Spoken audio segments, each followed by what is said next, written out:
આપણા ભારત દેશમાં હિન્દુ જાગરણના ભાગરૂપે હિન્દુ જાગરણ સમિતિ દ્વારા વિવિધ સ્થળો ઉપર હિન્દુ જાગરણના સંમેલનો વિરાટ હિન્દુ સંમેલનનું આયોજન કરવામાં આવે છે.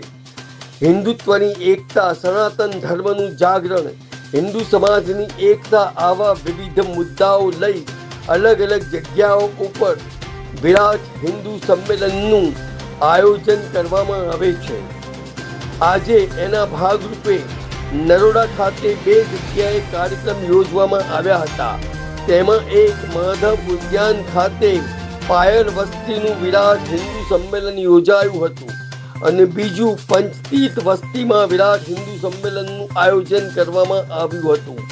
આ સંમેલનમાં મોટી સંખ્યામાં હિન્દુઓએ ભાગ લીધો હતો તેમજ મોટી ઉંમરના દાદા દાદી, માતા પિતા તેમજ બાળકોએ ઉત્સાહભેર ભાગ લીધો હતો.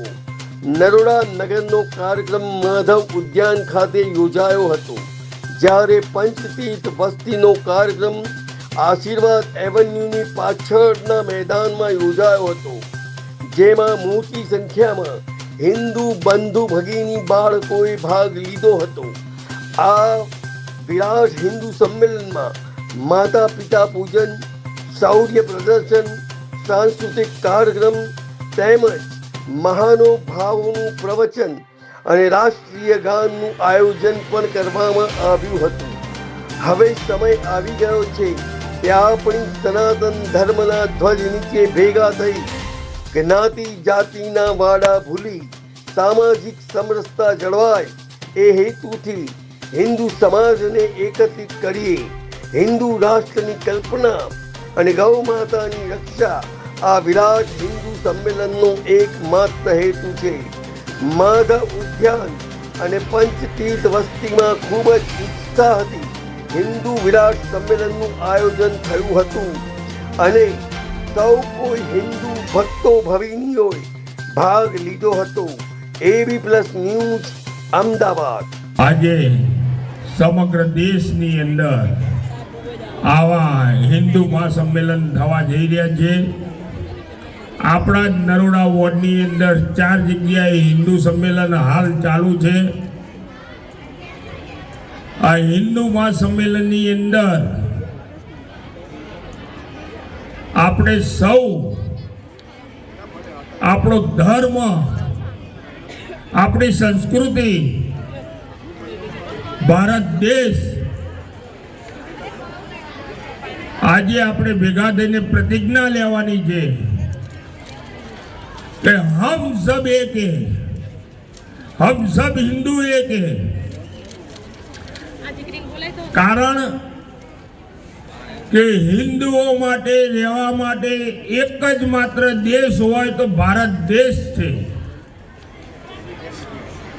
ભારતના હિન્દુઓને ભાગીને ક્યાંય જવું હોય તો બીજો હિન્દુ દેશ એક પણ નથી.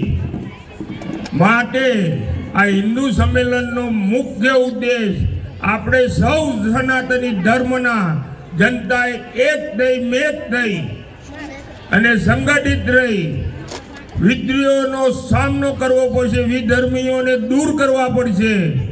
આપણી બેન દીકરીઓની રક્ષા માટે કોઈ વિધર્મી આપણા ઘરમાં કે આપણા ફ્લેટની અંદર, આપણી ચાલીની અંદર પ્રવેશ ના કરે એનું ધ્યાન રાખવાની આપ સૌની ફરજ છે. અને એવું કંઈ પણ દેખાતું હોય કે આ વ્યક્તિ આ ટાઈપનો, આ જ્ઞાતિનો, આ ધર્મનો કોઈ બેન દીકરીને હેરાન કરી રહ્યો છે તો વિશ્વ હિન્દુ પરિષદના તમામ કાર્યકર્તાઓ એના માટે કટિબદ્ધ છે. તો આપ સૌને મારે એક નમ્ર અપીલ કરવાની કે જ્યારે વિશ્વ હિન્દુ પરિષદ અને હિન્દુ મહાસંમેલનો યોજાતા હોય ત્યારે આપ સૌ પોતાનું કામકાજ છોડીને આવરીત પધાર્યા અને આવરીત પધારતા રહેશો. એ જ અભ્યર્થના. ભારત માતા કી જય. આજે નરોડાના માધવ ઉદ્યાનની અંદર વિરાટ હિન્દુ સંમેલનનું આયોજન થઈ રહ્યું છે. દેશભરની અંદર આ પ્રકારના લાખોની સંખ્યામાં હિન્દુ સંમેલનો યોજાઈ રહ્યા છે. અત્યારે આપણો દેશ જે છે એ એક અમૃતકાળમાંથી પસાર થઈ રહ્યો છે અને રાષ્ટ્રીય સ્વયંસેવક સંઘને 100 વર્ષ પૂરા થયા છે. 1925માં એની સ્થાપના અહીંયા થઈ હતી, ડૉક્ટર હેડગેવારજીએ કરી હતી અને આજે 2025 એનું 100મું શતાબ્દી વર્ષ ચાલી રહ્યું છે. શતાબ્દી વર્ષ નિમિત્તે રાષ્ટ્રીય સ્વયંસેવક સંઘનો જે ઉદ્દેશ જે છે, દેશભક્તિ જાગરણ, રાષ્ટ્રભક્તિ જાગરણ, હિન્દુ જાગરણ, સનાતન ધર્મ જાગરણ, હિન્દુ સંગઠન, એ જ આશય સાથે સમગ્ર દેશભરની અંદર લાખોની સંખ્યાની અંદર આ પ્રકારે વિરાટ હિન્દુ સંમેલન થઈ રહ્યા છે અને લાખોની સંખ્યા અંદર સમગ્ર દેશની અંદર હિન્દુઓ જે છે આ વિરાટ સંમેલનમાં ખૂબ ઉત્સાહથી ભાગ લઈ રહ્યા છે. અલગ અલગ જુદા જુદા પ્રકારના એક પ્રકારના કાર્યક્રમો થતા હોય છે. આજે અહીંયા જે કાર્યક્રમ થવાનો છે એમાં માતૃપિતૃ વંદનાનો કાર્યક્રમ છે, જેની અંદર પરિવાર, બાળકો માતા પિતા દાદા દાદી સાથે બેસશે અને બાળકો જે માતા પિતાનું સેવા પૂજન કરશે અને બાળકો માતા પિતા દાદા દાદી સેવા પૂજન છે. એ પ્રમાણે એક પારિવારિક સરસ મજાનો કાર્યક્રમ છે. એ પછી જે છે એ કેટલાક તલવારબાજી છે, ભાલાબાજી છે, એ પ્રકારના શૌર્ય પ્રદર્શનના કાર્યક્રમો છે, કેટલાક સાંસ્કૃતિક કાર્યક્રમો છે અને છેલ્લે પછી આ હિન્દુ સંગઠન માટે રાષ્ટ્રીય સ્વયંસેવક સંઘ અને અન્ય સંતો દ્વારા અહીંયા સૌને માર્ગદર્શન મળવાનું છે.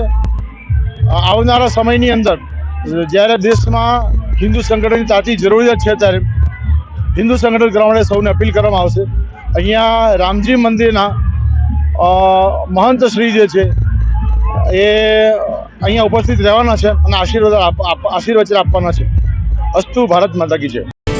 આપ જોઈ રહ્યા છો સત્ય ગુજરાતનું, એટલે AV+ ન્યૂઝ.